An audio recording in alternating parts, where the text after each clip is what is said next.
Hey, I went to this pet store today. They had the weirdest collection of parrots. Oh? What was so weird about them? Well, they had 3 parrots. One was blue, one was red, and one was purple. The weird part? They all talked. Wait, all of them could talk. That's pretty cool. How much were they? The blue one was $500. What? $500 for a parrot? What's so special about it? It speaks 5 languages. Wow, that's impressive.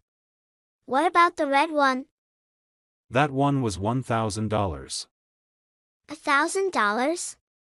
What does it do? Fly to the moon? Not quite. It speaks 5 languages and sings opera. Opera? That's crazy.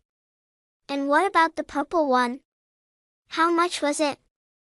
The purple one was $5. Just $5? What's wrong with it? Does it only say, hello? No. It just keeps saying, I don't know why I'm here, but I'm having a great time. Ha! I guess the purple one is just living its best life.